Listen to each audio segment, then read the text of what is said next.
Hello दोस्तों, welcome back to the new video. तो दोस्तों सबसे पहले आप यहाँ पे प्रूफ देख लो। यहाँ पे पूरे मुझे जो है 2,98,000 का जो है एक्सिस बैंक की तरफ से दोस्तों लोन प्रोवाइड किया जा रहा है। और ये लोन दोस्तों एक पर्सनल लोन है। अगर आपके पास क्रेडिट कार्ड है तब भी आपको मिल जाएगा। अगर आपके पास क्रेडिट कार्ड नहीं है, आपके पास एक्सिस बैंक का कोई भी अकाउंट है, तब भी आपको ये लोन ईजिली मिल जाएगा। और गाइस इसको देखने के लिए आपको एक्सिस बैंक की ऐप का यूज़ करना होगा। तो गाइस इसको कैसे आपको देखना है, कैसे आपको ये चेक करना है कि आपके लिए ये ऑफर है या फिर नहीं है, एंड इसके ऊपर कितना इंटरेस्ट ऑफ रेट है, कितनी ईएमआई आप मैक्सिमम बना सकते हैं, फुल प्रोसेस इस वीडियो के अंदर मैं आपको बताने वाला हूं। बस वीडियो को दोस्तों एंड तक देख लेना ताकि आपको पूरी जानकारी मिल जाए।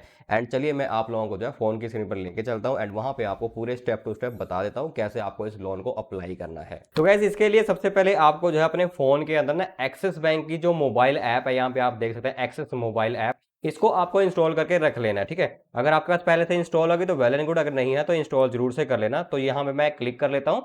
तो यहाँ पे इस तरह से इसका इंटरफेस देखने को आप सबको मिल जाता है। और यहाँ पे सबसे पहले हमें जो है लॉगिन करना पड़ता है।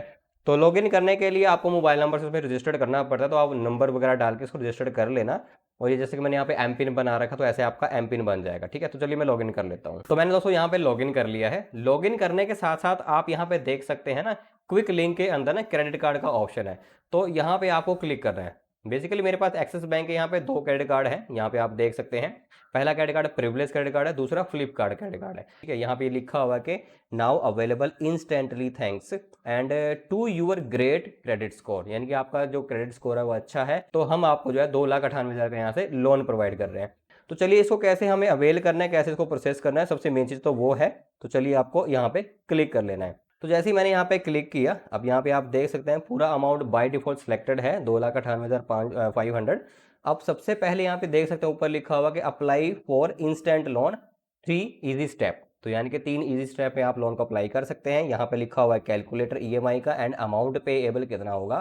देन यहाँ पे नीचे टेनर लिखा हुआ है। उसके बाद यहाँ पे लोन की समरी लिखी हुई जो आपकी ईएमआईज बनेंगे दोस्तों। तो सबसे ऊपर से स्टार्ट करते हैं। यहाँ पे हमें जो है लोन अमाउंट कितना लेना है, 2,98,500।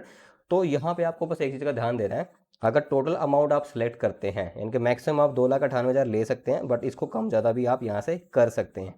जैसे जैसे कम करेंगे वैसे वैसे आपका जो टेनर है वो कम हो जाएगा। ठीक है, तो चलिए मैं यहाँ पे पहले पूरा करता हूँ। अब यहाँ पे आपको अगर 2,98,000 आप यहाँ पे ले लेते हैं, देन आप नीचे आएंगे। टेनर आपने बाय डिफॉल्ट 48 मंथ ही रहने देना है, क्योंकि मैक्सिमम यही है, मिनिमम भी यही है। और यहाँ पे मेन चीज़ क्या है, इंटरेस्ट ऑफ रेट। तो इंटरेस्ट ऑफ रेट आपको देना पड़ रहा है यहाँ पे 16.2%, 16.2% आपको यहाँ पे रेट ऑफ इंटरेस्ट देना है, जो कि होगा एनुअली दोस्तों। ठीक है, उसके बाद ईएमआई आपकी बन के आएंगी 8456.22 पैसा, 8456 रुपये आपका ईएमआई बन के आएगा, जो भी आपका जितनी भी आपकी ईएमआई बनेगी दोस्तों। उसके बाद इसके ऊपर प्रोसेसिंग फीस भी लगेगी दोस्तों। यहाँ पे आप देख सकते हैं 5970, यानी कि प्रोसेसिंग फीस विद जीएसटी है। यहाँ पे लिखा हुआ GST on interest and fees. तो यहाँ पे 18% जीएसटी लगा के इन्होंने 5970 अमाउंट बना दिया है। अब यहाँ पे आप देख सकते हैं वन टाइम प्रोसेसिंग फीस कितनी है, 5970, और जीएसटी ऑन फीस, तो यानी कि जो भी इसका अमाउंट है उसको भी जीएसटी वगैरह ये लगाती हैं। ठीक है, अब कितना अमाउंट एक्चुअल बनता है मैं आगे आपको बता दूंगा। हमने बाय डिफॉल्ट सेलेक्ट किया हुआ है 2,98,000। अब दोस्तों यहाँ पे हमें जो है एंटर अकाउंट डिटेल डालनी पड़ेगी। अगर इस लोन का हमें पूरा डिस्पर्शल देखना है कि कितना अमाउंट हमारे अकाउंट के अंदर आएगा, तो हमें यहाँ पे बैंक अकाउंट ऐड करना पड़ेगा। ठीक है, तो बैंक अकाउंट आप यहाँ पे ऐड कर लेना। तो चलिए मैं जल्दी से ऐड कर लेता हूँ। तो दोस्तों यहाँ पे बैंक डिटेल डालने के बाद आप यहाँ पे देख सकते हैं, अगर मैंने बैंक डिटेल पूरी कंप्लीटली डाल दी है, उसके बाद आपको वैलिडेट अकाउंट पे क्लिक करना है। तो आपके अकाउंट को यहाँ पे वैलिडेट कर दिया जाएगा और आपके अकाउंट के अंदर 1 रुपया ट्रांसफर किया जाएगा। आप देख सकते हैं मेरा जो अकाउंट है वेरीफाई हो चुका है और 1 रुपया मेरे अकाउंट के अंदर यहाँ पे ट्रांसफर भी कर दिया गया है। तो चलिए आप यहाँ पे देख सकते हैं नीचे अकाउंट का डिटेल आ चुका है। अब मुझे दोस्तों यहाँ पर इस एग्रीमेंट को एक्सेप्ट करना है। हमने 2,98,000 अमाउंट यहाँ पे बाय डिफॉल्ट सेलेक्ट किया हुआ है। ठीक है, जो टोटल अमाउंट था। अब यहाँ पे जो मैं आपको बताने वाला था वो क्या था, देख सकते हैं। अब मैं जैसे इसके ऊपर सेलेक्ट करता हूँ तो यहाँ पे एक मैसेज आ रहा है, यहाँ पे क्लियरली आप पढ़ सकते हो। ठीक है, यहाँ पे आप देख सकते हैं some like you have entered invalid loan amount please update. ठीक है, तो ये कह रहा है कि बेसिकली होता क्या है, यहाँ पे जो 2,98,500 आपको लोन मिल रहा है दोस्तों यहाँ पे, तो यहाँ पे जो भी प्रोसेसिंग फीस होगी आपकी, ये आप देख सकते हैं जो चार्जेस देने पड़ रहे हैं आप लोगों को, तो ये सब कुछ जो है इसी के अंदर से कट के आपको लोन अमाउंट मिलता है। तो आपको थोड़ा सा इसको कम कर लेना है। अगर आप मान के चलो इसको मैं 85 कर लेता हूँ। मैंने यहाँ पे 2,85,000 का लोन यहाँ पे सेलेक्ट कर दिया। ठीक है, अब मैं सेम चीज़ आप देख पाएंगे, सब कुछ सेम रहेगा। सिर्फ आपका जो है यहाँ पे जो पहले 84 समथिंग का अमाउंट था जो ईएमआई थी, अब आपकी वो 8102 हो गई है। अब अकाउंट में नंबर मैंने पहले से लिंक कर दिया है। अब मैं इसको क्लिक करता हूँ। अब आप देख सकते हैं अब कोई एरर नहीं आया, ठीक है, सब कुछ ओके हो गया। अब यहाँ पे जो है, यहाँ पर पूरा रिव्यू एंड टर्म आपको देखने को मिल जाएंगी, पूरा की स्टेटमेंट आपको देखने को मिल जाएगा, ठीक है। और यहाँ पे दो की स्टेटमेंट के फैक्टर्स इन्होंने डाले हुए हैं, जैसे कि outstanding principal interest of rate कितना है एंड ईएमआई कितनी है। अब यहाँ पे जो दोस्तों आपका आउटस्टैंडिंग अमाउंट है वो 2,86,000 होगा। तो हमने जो यहाँ पे सिलेक्ट किया वो 2,86,000 हो गया बाई डिफॉल्ट, ठीक है। और यहाँ पे जो प्रिंसिपल अमाउंट है वो 4294 है। इंटरेस्ट कितना है इसके ऊपर, 3808 रुपये 11 पैसे। एंड उसके बाद दोस्तों आपको यहाँ पर जो लास्ट में देखने को मिल रहा है जो आपकी ईएमआई बनी है, तो ये ईएमआई आपको अमाउंट जो आपको हर मंथ देना ही होगा दोस्तों, ठीक है। तो यहाँ पर सिर्फ चेंज होगा आपका interest of rate every month, जैसे जैसे आप लोन अमाउंट भरते रहेंगे, ठीक है। तो इन चारों में से बस आपको यहाँ पे ईएमआई पे ध्यान देना है, आपका ईएमआई कितना है। जैसे जैसे आप यहाँ पे मंथ में ईएमआई भरते रहेंगे, आप देख सकते हैं जो इंटरेस्ट ऑफ रेट है वो डाउन आता चला जाएगा। जो इंटरेस्ट आप पे कर रहे हैं हर मंथ, जैसे जैसे आप ईएमआई भरते रहेंगे तो ये नीचे की तरफ जाता रहेगा, कम होता चला जाएगा। बाकी सब अमाउंट सेम रहेगा दोस्तों, ठीक है। मतलब जो प्रिंसिपल अमाउंट है और आउटस्टैंडिंग अमाउंट वो भी डाउन होगा, बट आपकी जो ईएमआई है और उसके साथ जो इंटरेस्ट ऑफ रेट है वो भी आपको डाउन देखने को मिलेगा, ठीक है। तो ये आपके जैसे जैसे आप ईएमआई भरते रहेंगे तो आपका ये डाउन होता चला जाएगा।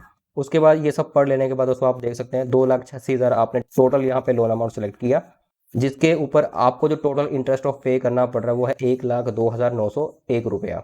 जिसमें आप यहाँ पे देख सकते हैं कुछ प्रोसेसिंग फीस है 5720 रुपया, जिसके अंदर मैंने आपको पहले पीछे दिखाई थी, वो थी टोटल 59 समथिंग थी, क्योंकि अमाउंट वहाँ पे पहले हमने 2,90,000 सेलेक्ट किया हुआ था। अब हमने थोड़ा सा कम किया है तो यहाँ पे ये प्रोसेसिंग फीस भी कम हो गई है और सब कुछ इसके अंदर इंक्लूड है, जीएसटी वगैरह भी इसके अंदर इंक्लूड हो चुकी है दोस्तों।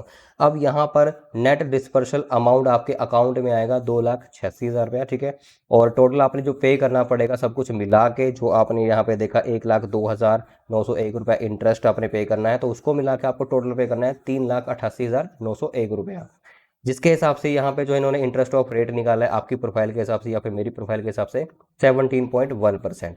और टोटल मंथ हमने सेलेक्ट किए हैं 48, ठीक है। और इतना हमारा ईएमआई बनेगा। उसके बाद जो भी अगर आप देख सकते हैं यहाँ पे, अगर आप कोई मतलब कि फीस वगैरह लेट, अगर दोस्तों आप अपना जो ईएमआई है वो बाउंस करा देते हो, लेट हो जाता है, तो वहाँ पे लेट फीस के चार्जेस भी आपको देने पड़ेंगे। मैं आपको दिखा देता हूँ, यहाँ पे आप देख सकते हैं। तो ये चीज़ें लोन लेने से पहले आपको क्लियरली पता होनी चाहिए। अगर आपका जो अमाउंट है, लोन अमाउंट है, वो 1 रुपये से लेकर 500 रुपये के बीच में है, तब तो कोई पैसा नहीं आपको देना है लेट फीस के तौर पे। और अगर आपका अमाउंट 500 से 5,000 के बीच में है दोस्तों, तो आपको 500 रुपये लगेगा चार्ज। और अगर 5,000 से 10,000 है दोस्तों तो आपको 750, अगर 10,000 से ऊपर है तो 1,200 रुपये। तो ये चीज़ आपको जरूर से ध्यान रखनी है। इसके बाद दोस्तों सब कुछ पढ़ लेने के बाद आपको प्रोसीड पे क्लिक करना है। उसके बाद दोबारा से एग्रीमेंट को एक्सेप्ट करना है। यहाँ पे मैं इसको सिलेक्ट कर लेता हूँ और एग्रीमेंट को एक्सेप्ट कर लेना आपको। तो ये सब करने के बाद दोस्तों यहाँ पर आपसे मांग रहा है एम पिन। तो जैसे ही दोस्तों आप यहाँ पे एम पिन डालेंगे तो ये रिक्वेस्ट है एक्सिस बैंक के पास चली जाएगी दोस्तों। और एक्सिस बैंक जो है आपके इस लोन को मतलब प्रोसेसिंग में थोड़ा सा टाइम ले लेता है, कई बार 24 घंटे भी लग जाते हैं। कई बार होता है कि आपका जो अमाउंट है वो इमीडिएट आपके अकाउंट के अंदर ट्रांसफर कर दिया जाता है दोस्तों। तो ये बिल्कुल लास्ट स्टेप था, बैंक अकाउंट आपको ऐड करना है। देन यहाँ से आप जो है एम पिन डालते ही इस लोन को डिस्पर्सल करा सकते हैं। लिखा हुआ ना कि enter your M PIN and authorise loan disbursal. तो जो अमाउंट है वो लोन का जो भी लोन का अमाउंट है आपके अकाउंट के अंदर डिस्पर्सल कर दिया जाएगा 2,86,000 रुपया, ठीक है। और आप उसको जो है नेक्स्ट मंथ की ईएमआई आपकी बन के आएंगी, तो आप उसको 1 बाय 1 मंथली मतलब पे कर सकते हैं। सो गाइस, आई होप कि आप लोग जो मैंने बताया आप लोग क्लियरली समझ गए होंगे। इस लोन को लेने के लिए आपको ज़्यादा कुछ करने की जरूरत नहीं है, कोई डॉक्यूमेंट नहीं देना, कुछ भी इनकम प्रूफ वगैरह ये आप लोगों से नहीं मांगेंगे। आपके सिर्फ अकाउंट नंबर को यहाँ पे फैच किया जाएगा जिस अकाउंट में आप बैलेंस लेना चाहते हैं। ये लास्ट प्रोसेस था। इस लास्ट प्रोसेस के बाद आपके अकाउंट के अंदर बैलेंस ट्रांसफर कर दिया जाता है दोस्तों। अगर आपको लोन लेना है तो आप ले सकते हैं। लोन लेने से पहले जो भी यहाँ की टर्म एंड कंडीशन है उनको फॉलो कर लेना दोस्तों, ठीक है। बाकी कितनी ईएमआई आप अफोर्ड कर सकते हैं इस चीज के ऊपर आपको ध्यान देना होगा। उम्मीद करता हूं दोस्तों ये जानकारी वीडियो आप लोगों को पसंद आई होगी। अगर पसंद आई तो वीडियो को लाइक करना, चैनल को सब्सक्राइब करना।